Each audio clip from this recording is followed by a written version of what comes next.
All right. Welcome to episode 115 of the Off and Beat podcast. I am again your host, Clint Nelson.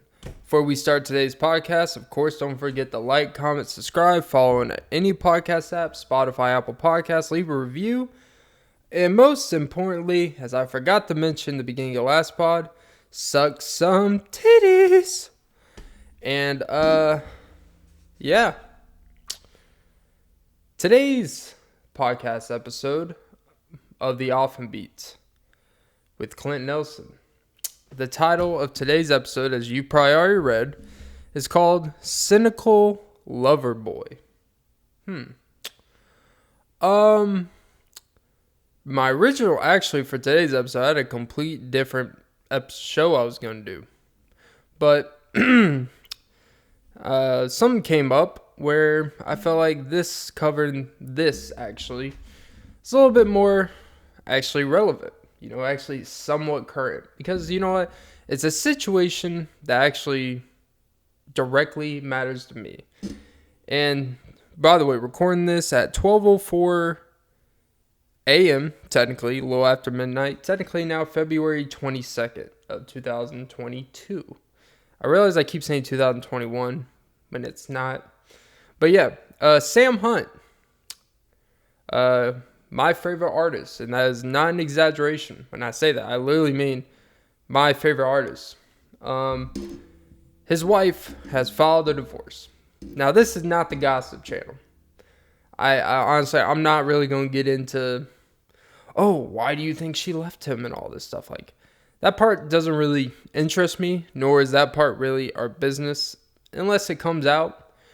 I'm okay with talking about people's situations if it's already public knowledge. I don't understand when people are like, you should just let them be private. It's like, I don't know, they made a whole statement about it, and they haven't, but it's legal information. It's been covered on many publications, so I feel okay talking about it. Low my personal, I would say I'm probably closer to a fanboy of Sam Hunt than an actual fan. I'm not your average fan of him. Like, I literally have listened to his songs on repeat on a daily basis. When I used to deliver, literally, I would just be blasting all of his music at a time. He's a fascinating artist in his lyricism, personally. Now, for y'all that don't know, he's a country, quote-unquote, superstar. A lot of people say he's not country, but for the sake of argument, we're going to say he's a country superstar, because without him, I would not have listened to actual, quote-unquote, what people call other country superstars. And I've covered a podcast episode where I actually compared Drake and Sam Hunt. He's considered the Drake of country in a lot of ways. But getting back to the actual story, look, I want to talk about Sam Hunt today because you know why? It's my fucking podcast, and I kind of can. And if I want to talk about it, you want to hear about it. That's why I look at this, because it matters to me. Now, his wife filed for divorce because apparently he committed the old adultery. He committed, cheating. Which, okay, not the worst thing anyone's ever done. Probably one of the most common things people get divorced for. That part's not really that big a deal in the grand scheme of things from an outside standpoint. Obviously, for their relationship, it matters a lot, right? But this isn't your average situation, okay? Apparently, but no one knew this, she is 6 months pregnant. 6 or 7 months pregnant with his child. So the timing can look a certain way, right? So you're going to be pregnant with someone's child for 6 months and get a divorce? You don't do that to the child. People are going to get into, that's not good for the child and all this. And I'm like, and I'll be honest, I've grown in a lot of ways, because if you would ask me 2-3 years ago, I'd be like, no, that's terrible for the child. I know what he did was bad, but you know what? this stuff can be worked through and stuff. It's not the end of the world. It's all about the child and all this. It's like,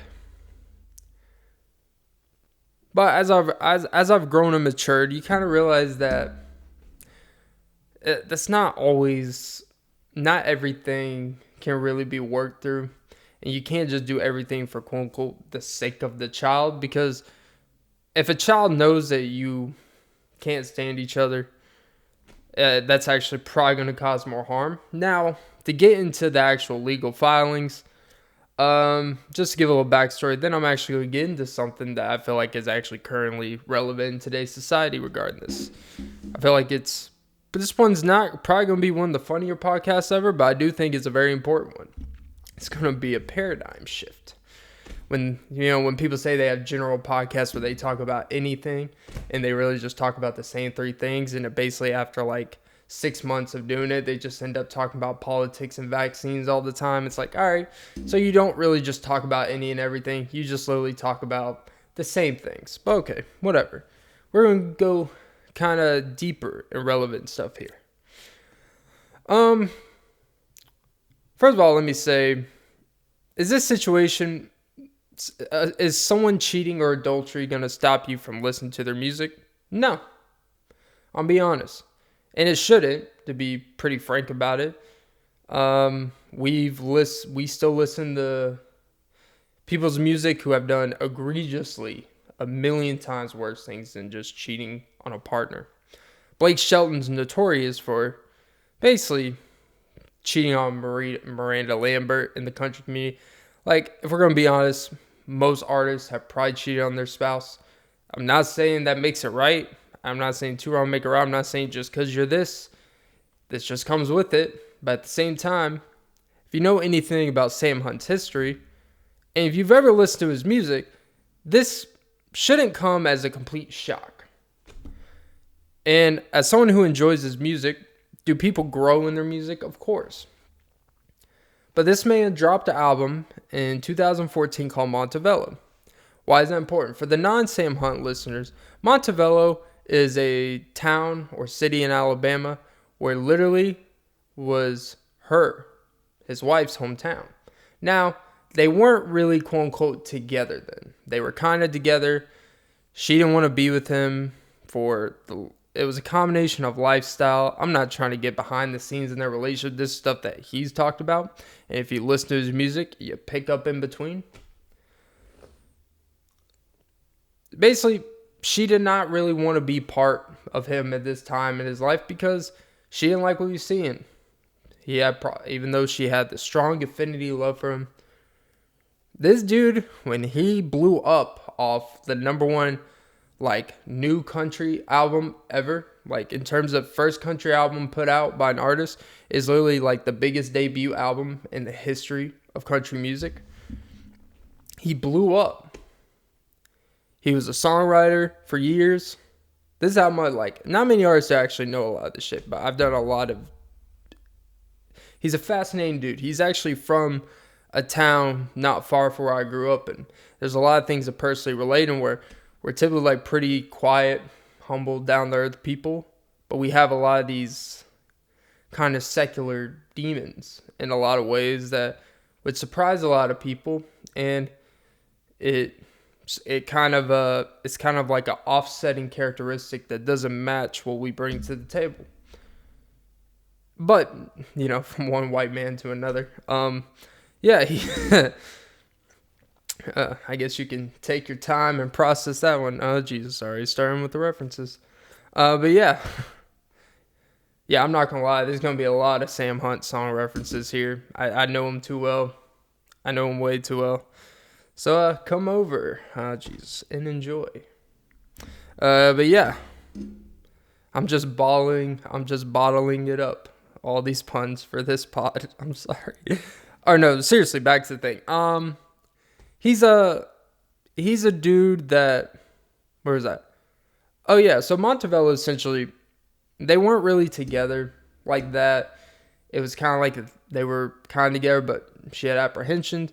And all you have to do, if you don't believe me, is literally a good portion of those songs, almost all of them really, that aren't like House Party, Leave the Night On, Raise on it. All the songs are literally resemblance of her. And he has said this in interviews back in the day. They're all about a girl. This one girl. And it was her. And then, okay. Album dropped 2014. Biggest star in the country music, whatever. Years and years, he's not really dropping singles or nothing. Then he drops, I don't remember which order, but in the same year he dropped his biggest single to date, Body Like a Back Road. I think he actually dropped it a year. But Body Like a Back Road, you guys were, got a girl from the south side, got braids in her hair. First time I seen her walk by, met him out, fell up on my chair. Had to get her number, took me like 6 weeks. Now me and her go way back, like Cadillac seats. Basically, you have probably heard that on repeat to every Target, Dunkin', Star 94, any radio station. It's literally one of the biggest singles like in the Billboard the past 5 or 6 years. Not even an exaggeration. But there's another one that he dropped on SoundCloud called 2017, literally called Drinkin' Too Much. Now, for context, he was already back with her at this point, I believe. But I think they were in the process of kind of rekindling. But he dropped basically a spoken word song called Drinkin' Too Much. Where it's literally like a Marvin's Room of Drake. This is where he gets the comparisons. It's like a Marvin's Room self plea out to her. Where he's not just saying... He literally starts off the song. Let me remember how it goes like...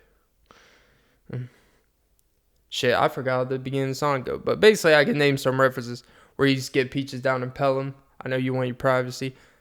I know you want nothing to do with me. I hope you let me pay off your student loans with these songs you gave to me. Which is referencing her.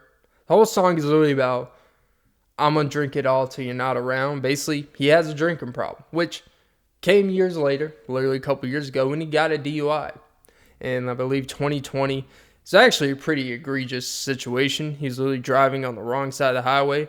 And he has mentioned in a lot of his songs where drinking is a pretty thing he has struggled with, right?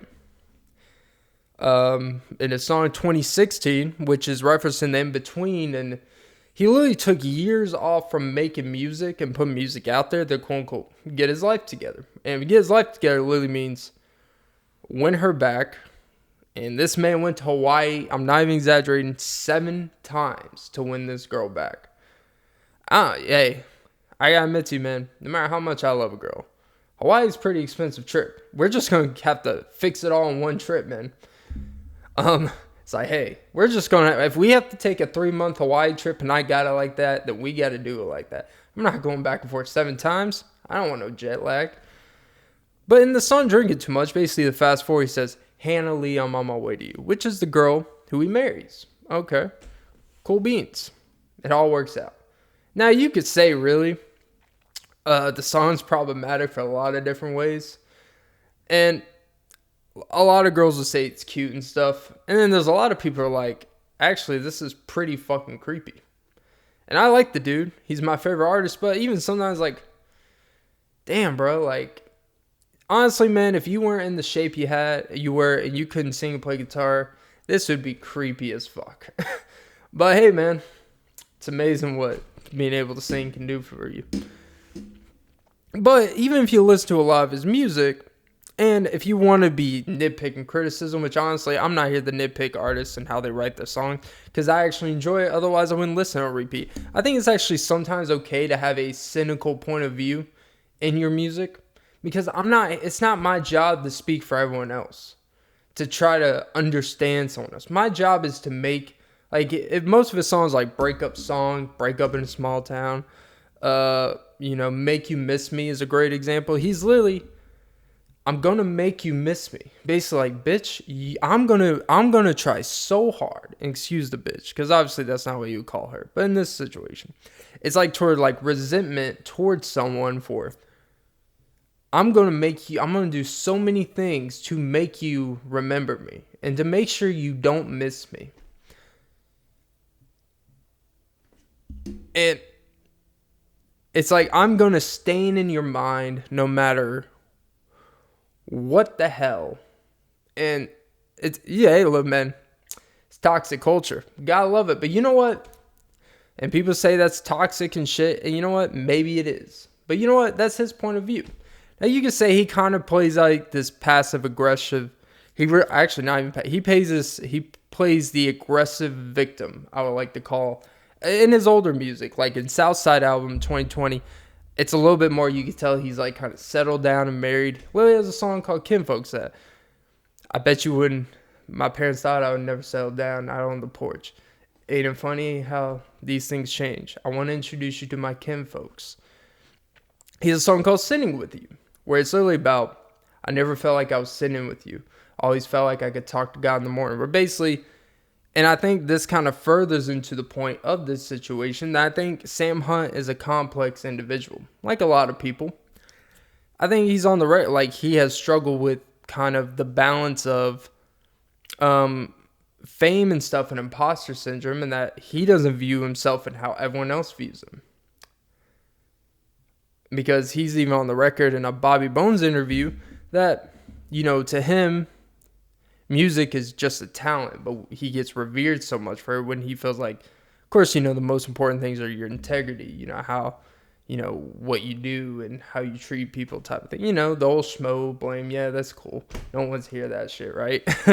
But he's definitely, and you feel it, like, you feel like this is a guy who, and he's not really active on social media. Not that I'm really on social media, but he's, even when I had him, even when I was on social media, he wasn't that active. Only when his album dropped would he drop like snippets of stuff before it dropped. But he's definitely a dude that kind of has an embattled relationship with religion. He definitely has like, you know, he definitely has an embattled relationship with alcohol. And literally the song 2016, the first song on his Southside album, which is actually a pretty critically acclaimed song, is just like an acoustic stripped down ballad, which is a lot different than what typically people expect from him. It's that, I put the whiskey back in the bottle, put the smoke back in the joint. And he's referencing the song 2016. And I'm not doing the Southside album breakdown, even though I feel like I could really break down any of his music. But it's definitely, he is referencing that year of his life. I drive 1,000 miles to your house, walk in like I walked out, put the tears back in your eyes. Damn. This man's a poet. It's like there's a lot of regret from that year. So what he's telling you is that year was a defining moment in his life. Where I think that was the year where he basically won her back, or really thought to himself, I fucked up with this girl. He made a huge mistake. Whatever happened, where when he got famous, he's like, I'm going to be fucking famous, bro.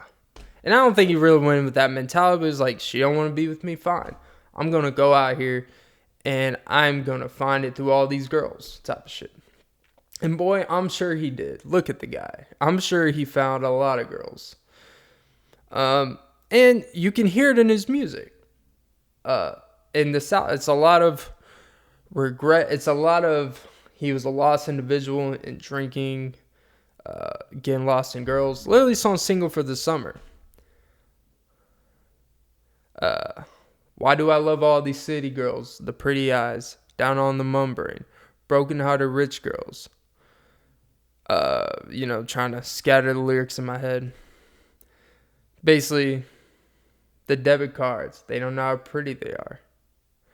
Holding hands and remember their name. Holding hands, but can't remember their name. It's like, this dude definitely was like, I had so many girls, I just held their hands and I don't remember any of their names.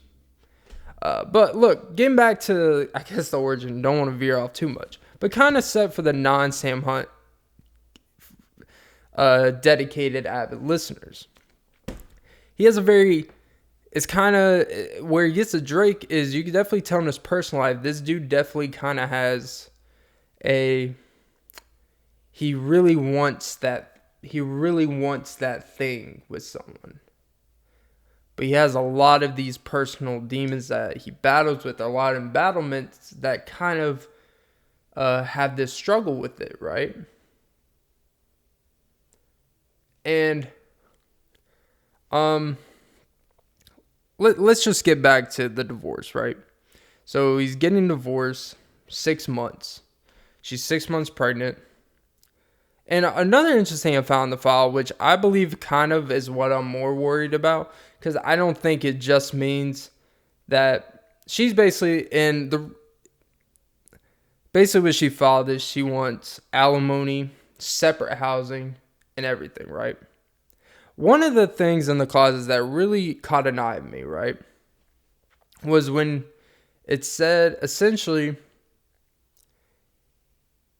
it's almost like he's co-inhabitable to be around, meaning there's problematic behaviors with him. I'm not here to look. I'm just gonna go off what I hear in the music and base. It could be alcohol. It could be this man's he's kind of a loose cannon. And one thing I will say is just because he's my favorite artist doesn't mean I'm just gonna let that go past. Doesn't mean I'm gonna excuse bad behavior. I think we do that too much with artists where Kanye, oh, he's an artist, that's why he does all these crazy things. It's like, man, he's having mental breakdowns every 3 days, and then you want everyone to play Kanye victim. It's like, you know what?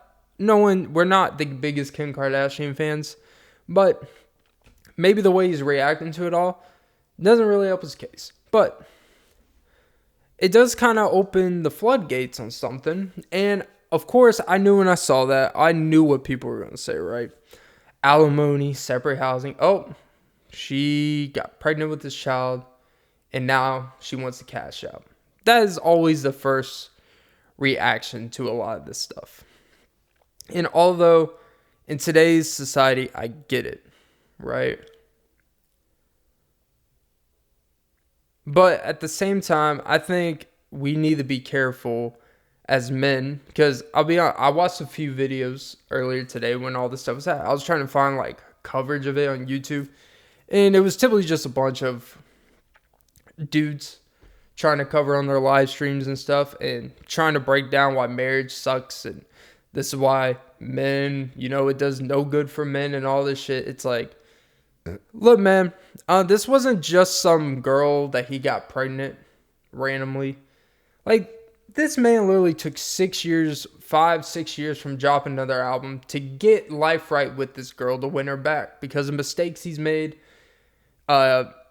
Changed man. He can't imagine life without her. He had this really hard love, like this undefinable love for her, where he's like, man, no matter how many threesomes I have a night, they're just not you. And this man really came around and he's like,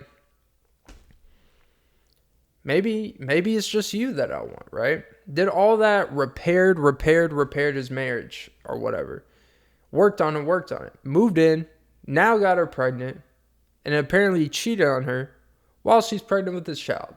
I don't care what type of your preferences of whether you're monogamous, polygamous, whatever your situation is. If a woman is pregnant with your child and you're married and they were married for 5 years, you live in the same house. This isn't a situation where we're kind of this, we're kind of that. I don't know. We're separated. No. Like, they're full-fledged married. And he's having sex with other women while your wife is pregnant. Again, it's not something that's going to make me stop listening to his music. But then again, I'm not going to sit here and defend it either and try to say that's just what men do. Because you know what? If you can't hold it in for 7, 8, 9 months, man, like, then you know what? It does tell me that this dude really does have, like, problems. And I'm not even being funny in a lot of ways. Like, I don't care you say he's just expressing his high value. No. To me, you know what?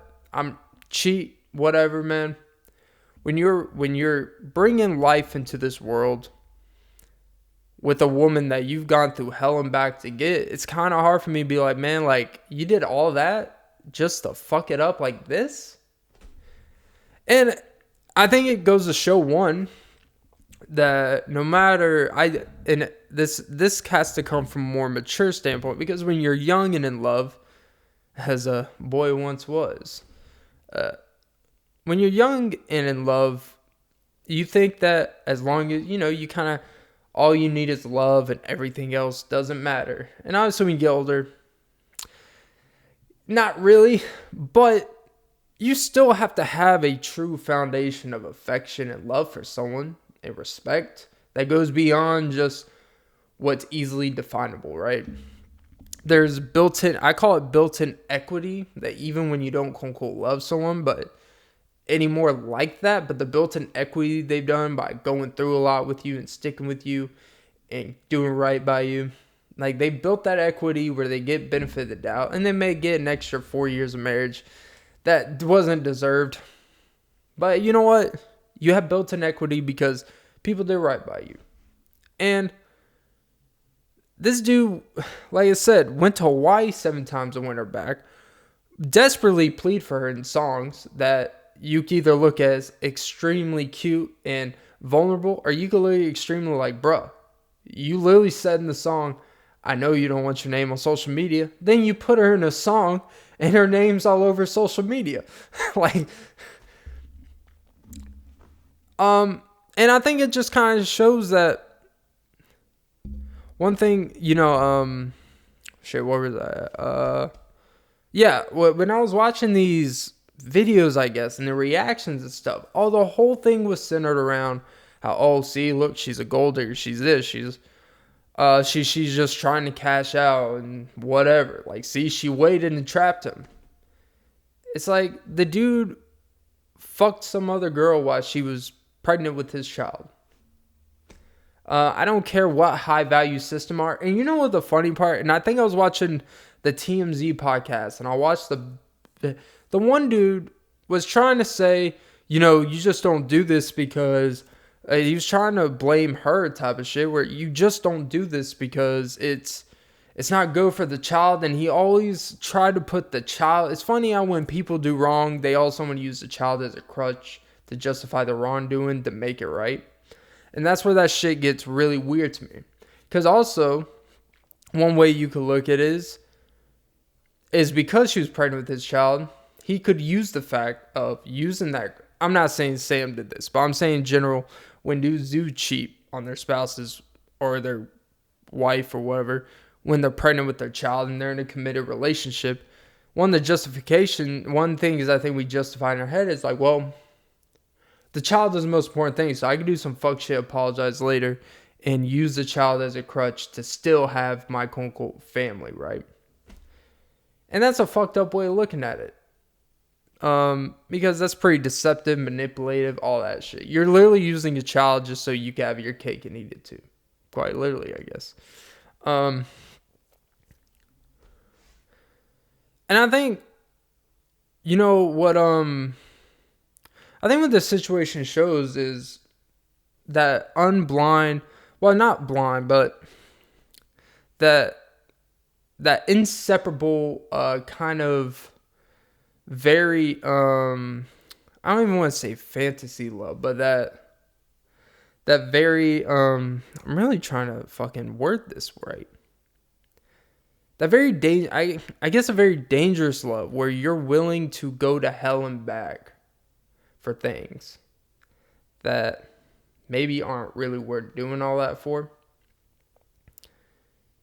And sometimes love isn't enough. Sometimes your demons are going to outlive your love for someone. There's plenty of people that were madly in love, but the partner had to leave because they had a drinking problem. And honestly, I think if you want to get deeper into it,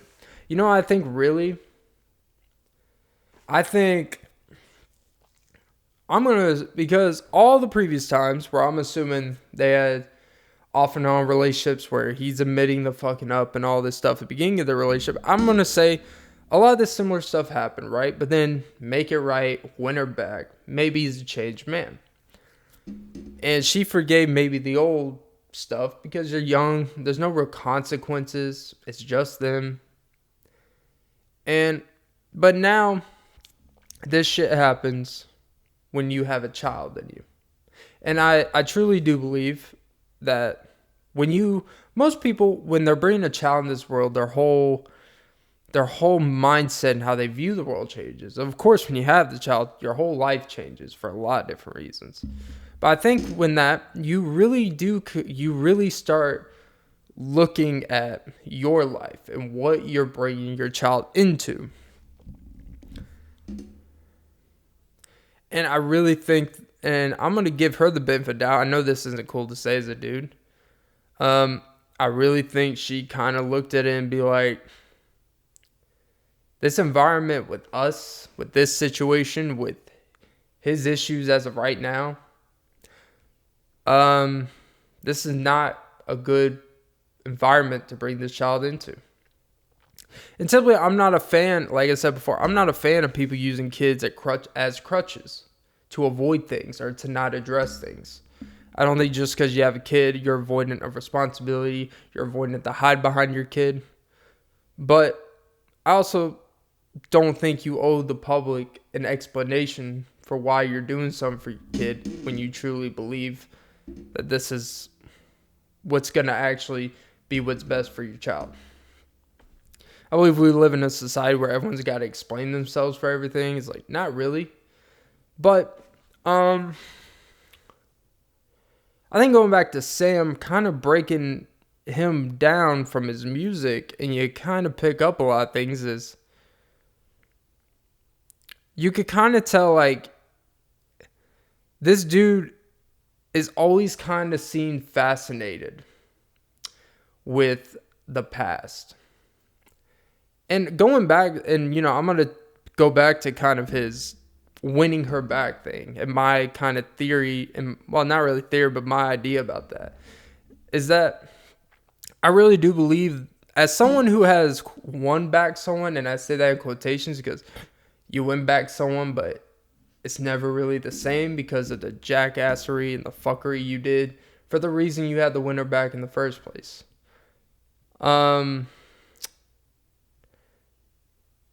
There is a thrill, and it doesn't sound as malicious.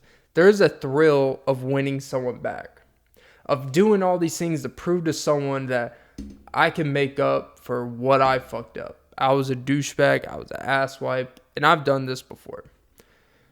And I think a hard reality, for one, just from personal experience, is that they can never really look at you the same depending on what it was for why you're winning them back in the first place. Like, it's never really the same. But also to realize that, you do all this, you put your all in the win back. And then let's say you do get back together. Then you realize, like, oh shit. I still suck at this relationship shit where it involves a lot of things that I'm not 100% comfortable with. Which it could be, for most people, it's like communication. It could be just, what does this person need from me? And am I willing to do that to meet them, even though it's not myself? How much of myself do I kind of,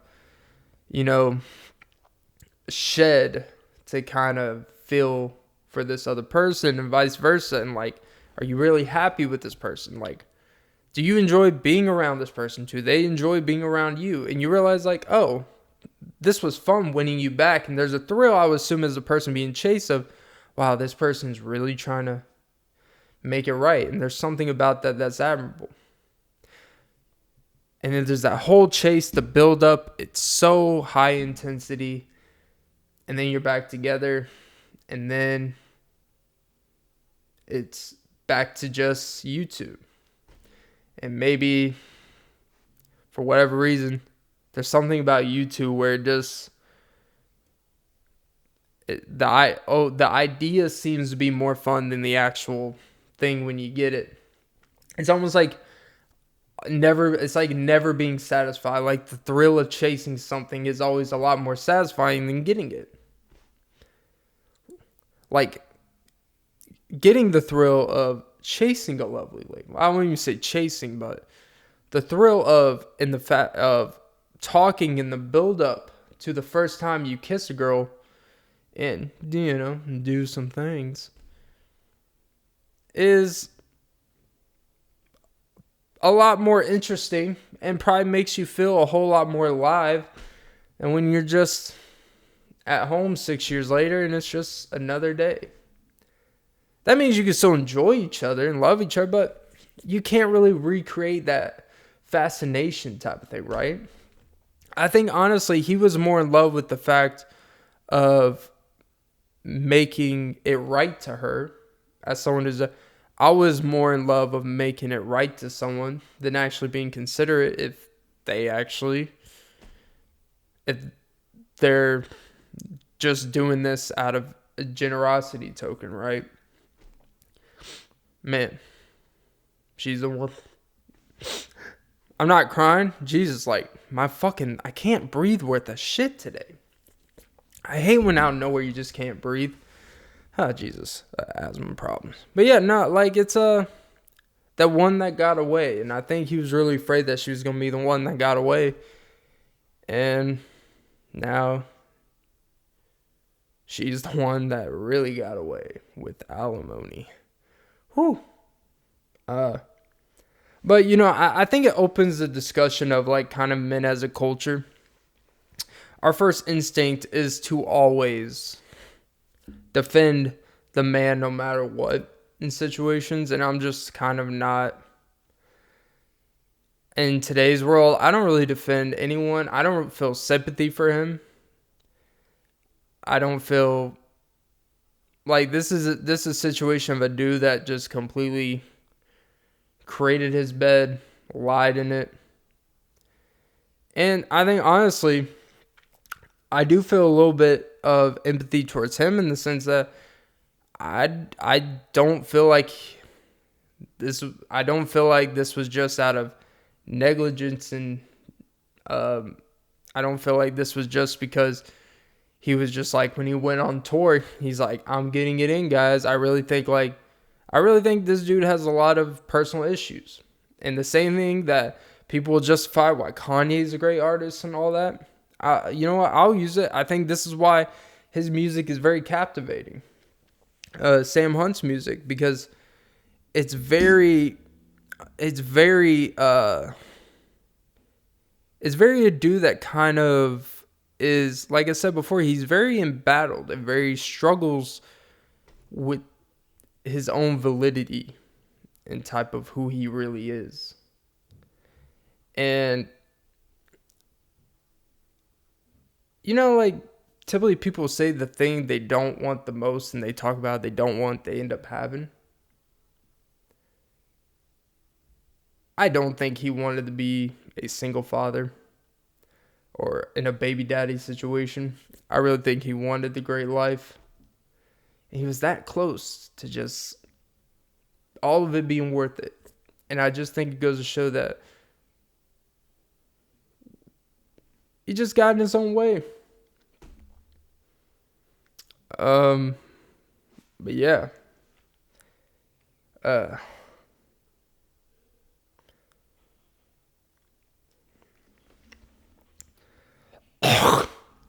Jesus Christ. So yeah.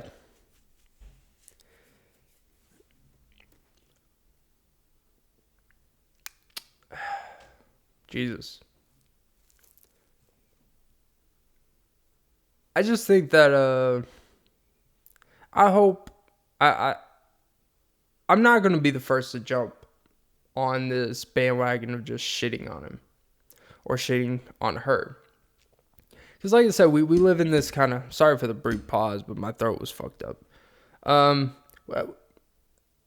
don't like that we live in this society where it's always the woman's this and woman's that. And there are situations that's warranted. And honestly, I blame the kind of manosphere for giving a lot of these girls platforms, the worst girls possible, these platforms. And I understand the whole idea of this was to expose bad behaviors, and it has. But I think at this point, when you keep giving the worst examples of what you're trying to get less and less of society, I think you honestly just make more and more of it. Because all you're teaching girls that are kind of young and kind of like, I don't know what all you're doing is showing, hey, if you act like this girl, you're like the Blue Jasmines, the Brittany Renners of the world. You keep giving these girl platforms and you keep bringing them on these shows. And for you, it's just entertainment, all this stuff. But then you will shit on them and say they're this, that, and the other. And then you continue giving them platforms to up their platform, up their money, up their speaking engagements, up every single metric that matters in what they do. So then you continue bitching about them. But you keep on bringing them on. And I'm not bring who you want. Like, I'm all about, don't tell me who to bring on my show or not. But if you were going to preach about how these women are menaces and they're just here out to fuck you over, and then you promote it, up their antics, all you're teaching to the younger generation is that, oh, if you're like these girls, you're going to be highly successful, make a lot of money by finessing men and being a sugar daddy girl, whatever the fuck. And you're literally, ironically, the same thing you think you're trying to prevent, you actually multiply by tens, thousands. Although I do think it was great to bring the exposure, but it's like at this point, you're not really about building value at this point. You're just all about trying not to be perceived weak by the opposite sex. But, sorry, went on a little tangent there. But when it comes to this situation, the reason why I really felt like it was important to talk about this is because it's a weird thing. This is why, one, you don't idolize people and people you enjoy their stuff, whether that's music, any type of entertainment. You should not that anyone is, but you should not look at me as an idol. You should not even look at your favorite musician as idols or role models. Role models are meant for people that actually directly, have been face to face with you in your life. And I understand not everyone has a father figure or something, but there's plenty of prime examples in real life that have actually directly met you face to face and have been in your life considerable. Those are real role models. That's not saying you can't see someone and be like, I want to be like that person. But to call someone your role model, I don't know. I don't think you call someone your role model if they're not in agreement, like, hey, man, you're my little model. But these people are flawed. People are very, I guess what I wanted to get about Sam Hunt specifically, because it's my podcast and he's my favorite artist, in case I forgot to mention that, is that this situation shows that you can make up for your wrongs, do everything you think, do everything right to win a woman back that you're in love with, be persistent, all that shit. And us men, we will do all this shit to win you back. And not only fuck it up, but fuck it up when there's actual real shit on the line.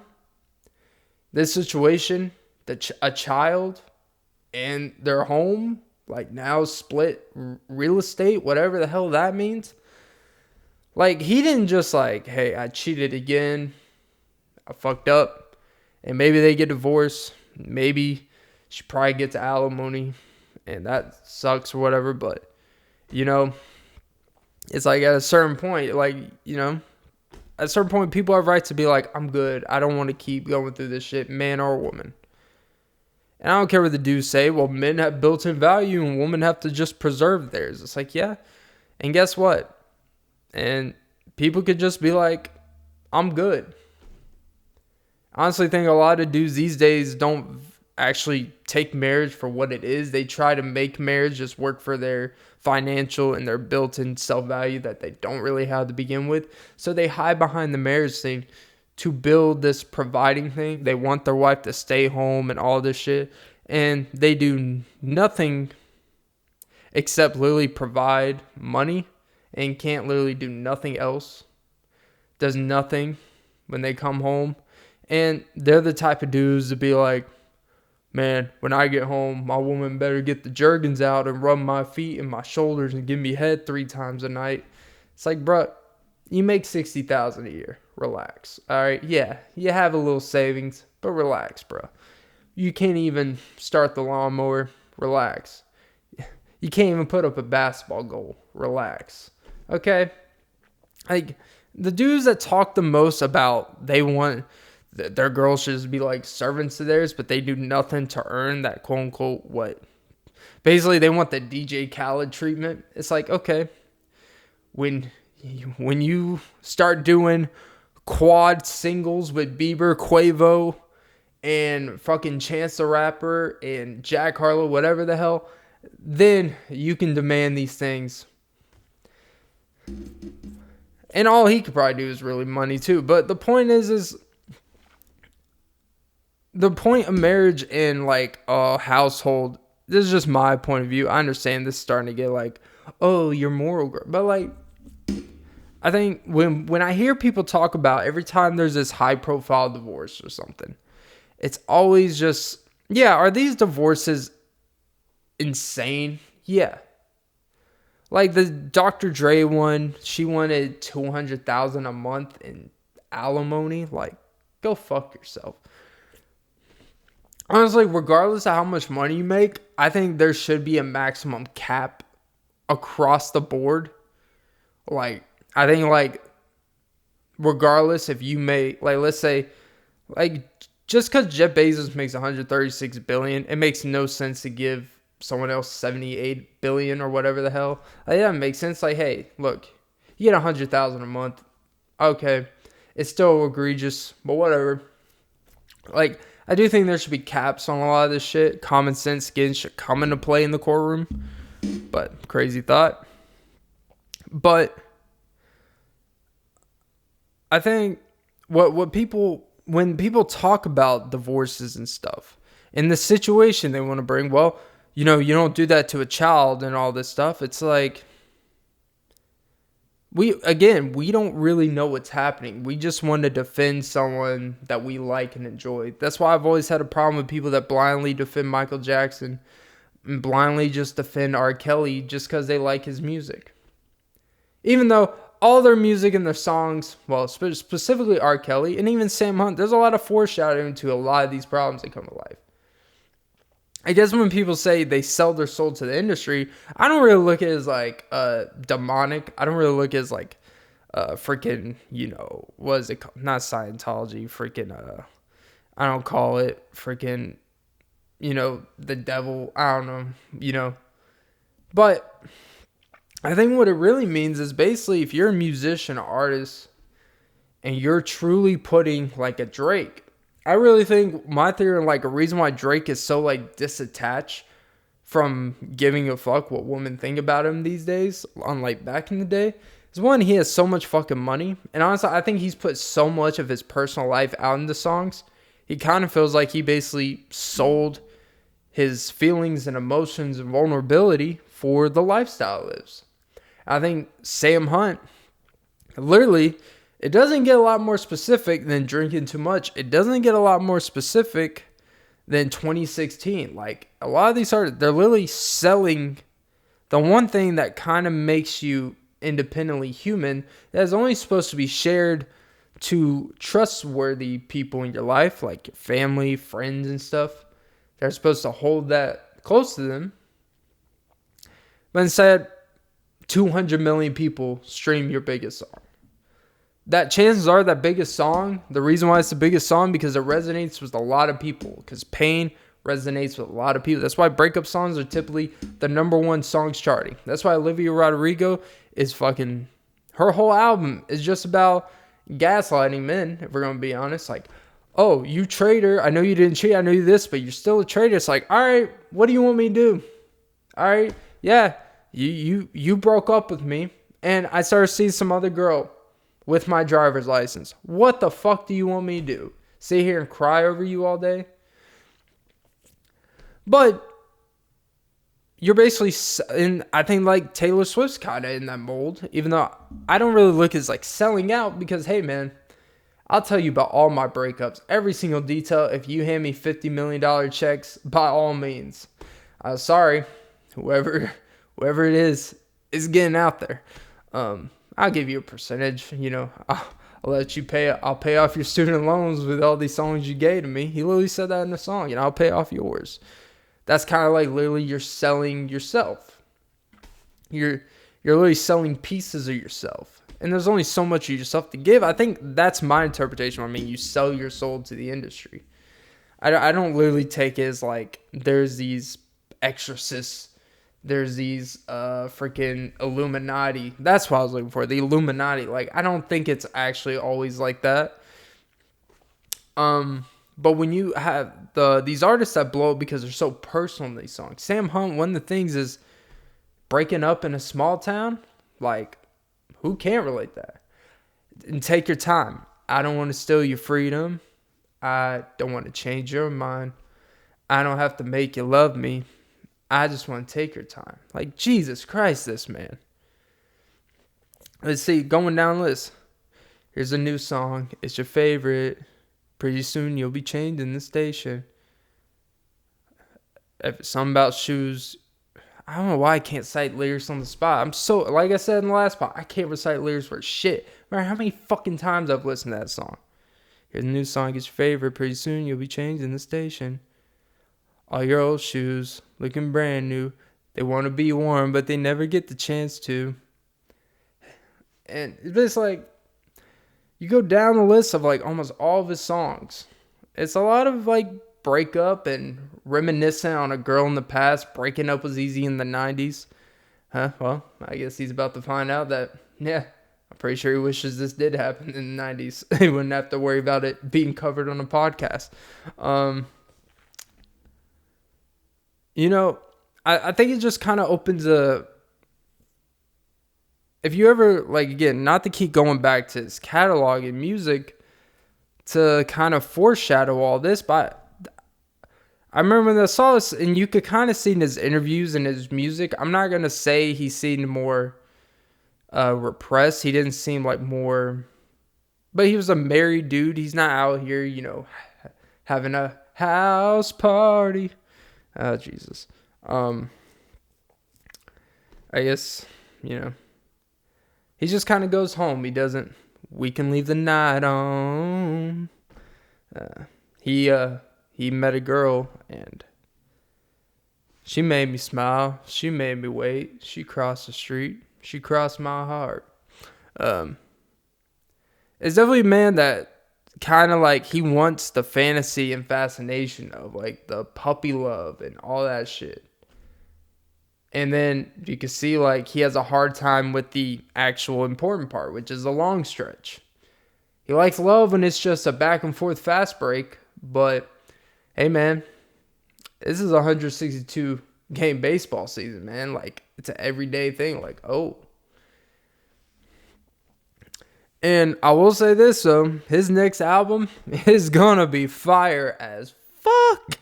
Oh, Jesus. If there's ever one good thing, or honestly, he may completely fall off the wagon in his personal life. He's either dropping an album in like a month and a half, and they're going to be like or probably 3 months, because he's probably going to write songs, and he may get that writer's thing, because he's been kind of apprehensive. He's kind of been better about putting out music recently, but like I say, he went through a long time where he really didn't. He was dead ass serious about, I'm getting my life right, because if my life's not right, all this music stuff doesn't mean anything without her. And then he fucked that up. And I'm not here shaming him for fucking it up. But it's like, man, like... but yeah, man. It's, I guess, look, I'll kind of wrap this pod up soon. Can't believe I'm about to talk an hour about a fucking man's divorce. Like it's a gossip show.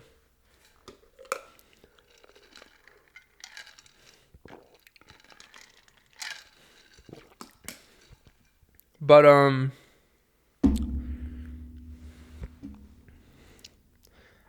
I just think when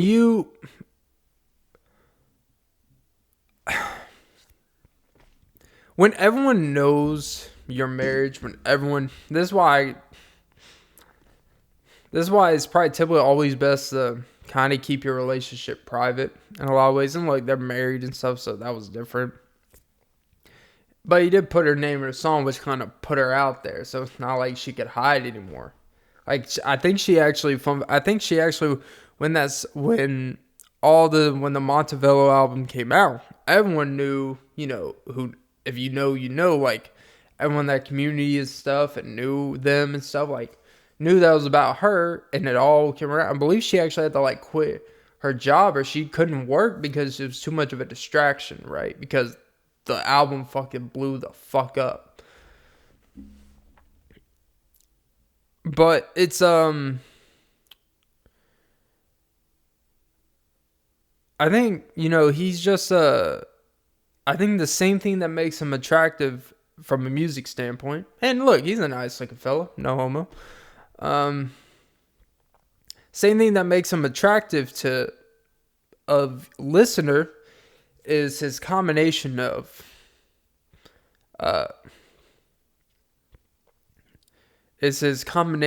jeez, my fucking nose. His combination of what's the fucking Jesus fucking Christ, Clint, get it together. His combination of like charisma, his combination of like reserved confidence, but also very out there. And he was a former quarterback. Oh yeah, by the way, he played quarterback at UAB. Fun fact. There's just this whole thing in his music. His lyricism was different. It was more R&B influence, and of course the production, people say it's not country, but it's very R&B, very kind of rap cadence, very spoken word influence, but in a country way, not just like this country rap bullshit where it's just someone with a country voice just rapping. Like he can actually sing, and he balances out a lot of that stuff very well, and he can actually play acoustically and sound fucking great. But I think that's his thing. I think behind kind of all this, he struggles with what identity music he wants to do, because he's talking about he wants to do a bluegrass album. He wants to do like a pure, quote unquote, traditional country, because he's aware, like, yeah, look, I do a lot of different stuff. Like I don't do average country music. Like my music is different. Like I'm influenced by different things, and I appreciate his genuineness, and that's, I think, what makes him attractive. He appeals to a much mass audience that isn't just genre, it just isn't just country. And I think that ticks country people off because it's someone outside of the genre trying to capitalize, dabbling, foot in, foot out, kind of like appropriating, whatever. And what makes him kind of sorry for the slow thinking. My mouth is fucking dry no matter what I fucking do the past couple days. I think just the thing that he just kind of has this thing about him that captivates with just about anyone. He's one of the few artists, and I said this with 3 Days Grace, there's like 1, 2, maybe 3 artists where literally any song of theirs comes on and I like it at the very least. I can reference lyrics off songs. I can listen to an album top to bottom, no skips. It has repeat value. It's catchy as hell. It's very diverse in the way it's put together. The subject matter is interesting. Like, there's not many artists that do that for me. There's artists where I can like some albums, but I can completely not give a fuck about the rest of their catalog. Some artists where I like spots of songs here and there. They have some consistent, decent music, but I'm not out here like trying to listen to their single drop when it comes out. It's like, yeah, I'll listen 3 weeks from now if I get a chance to it. Like him, comes out at midnight, 12:01, playing the album. I know there's a thing where I know what to expect, but also don't 100% know what he's gonna try different. I think with that, that's a positive. In fact, oh, he can do all. But at the same time, I do think part of that is he kind of struggles with his identity. And that could fester into his personal life. I don't want to speculate personal life, but just from a music standpoint, you know, it's cool to be very genre bending, genre diverse and all that stuff.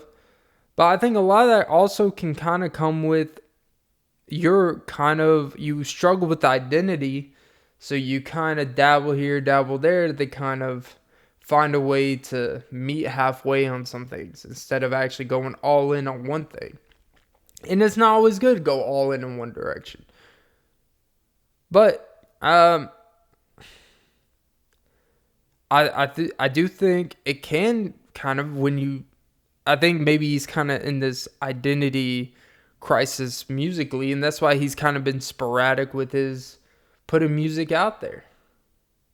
And I think in a way that affects to his personal life, because I know people don't want to hear this, but being single and divorced and actually dealing with like real pain now that he just put himself through, he's probably going to have one of the most deep, emotional, real music that he's ever put out.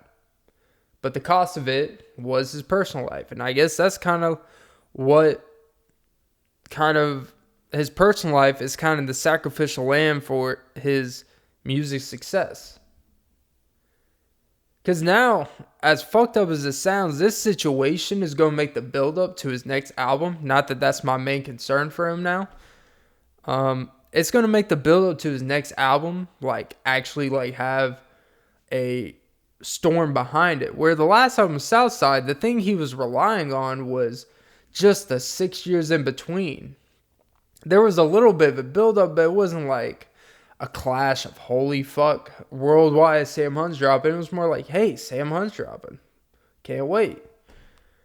Where I think it's going to be a lot closer to when like a Drake or a Kanye drops an album. Like in terms of, I'm not saying like those type of numbers, but I mean that type of in his genre, or even just like kind of in a general mass media music space. I think it can have that type of build up where where his next album is going to have some legitimate, because we can say we can say we don't care about musicians' personal life, but I just talked an hour about a personal situation that I have no business really getting that deep into. And I try really hard not to get too deep in their personal situation, only judging off his music that I'm very well versed in. And based off what I know, he's basically relies on the state of his personal relationships and love life, really. And if that's any indicator, this is going to have some real hard truth serums. And I think maybe what could be different about this album, depending on the route he wants to go, is typically in past albums, it's always kind of like, I know, it's kind of like Drake, I know I cheated on you, but that gives you no right to ignore my phone calls. It's like, all right, man. It's kind of like, hey, I know my wrongdoing, but girl, I miss you. Why are you not calling me back? It's kind of like you get kind of that tone. I think maybe in this one, maybe in like a group, maybe there's a lot, kind of like the song 2016. He might have a song called 2022, because goddamn, it seems like hopefully not every 6 years he has to do these type of songs where it's just the name of the year and it's like, hey, this year I really fucked up, my friend. But I really do think that it's going to be a lot more this kind of deep into the music stuff. But I really think this next album is going to be a lot closer to that type of music, where it's a lot of reflection on him as a person and not just using situations to make himself kind of look, I don't want to say look victim, but kind of look like, hey, just so you know, I'm going to make you regret breaking up with me. And she may think about it for a minute. She's going to look at her child, look at your child again. She'll be like, man, I really wish it would have worked out. And then she gets the alimony check, and she might be like, what are you going to do? That's a pretty fucked up way to look at it. But no, and I'm not, look, and no one, we don't know a whole lot about her personally, but based off of, she doesn't really seem like, she doesn't really care about the fame. She seems like she actually cares for him and loves him for him. So I don't think the alimony and separate housing thing is really something she is like dying to get. But I think with the child and everything, it's like, look, I'm gonna be stay-at-home mom and take care, and I'm pretty sure he feels a lot of guilt and he's willing to pay for it. I don't think he's gonna be a douche about it. And I just yeah. But situations like these, it makes that whole fantasy of winning the girl back. It's gonna make the guys think twice. Like, you're gonna like, I fucked up. I'm gonna go spend the next 4 months doing what I can to win her back. And then they're gonna look at this situation and be like, maybe not.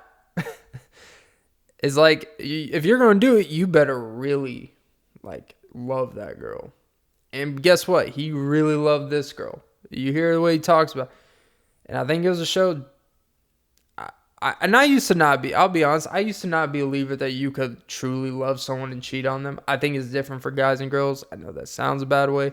But if you want to get into motivations for why guys cheat and girls cheat, whatever. I do think there's an open gate where someone can cheat on you but still have really deep loving feelings for you, like still be in love with you, or it's almost like they feel this deep regret over something they did to you. But I just think that all that can be true, but they're just, some people have issues. They have self-image issues, they have self-value issues, and their way of kind of constantly self-evaluating and self-worth can be venturing out. That's something I've grown to kind of understand. Like, not everything is necessarily about you, in the sense of not every time someone cheats on you, it's about because of what you're not. Sometimes that could be the case. I'm not saying it's not.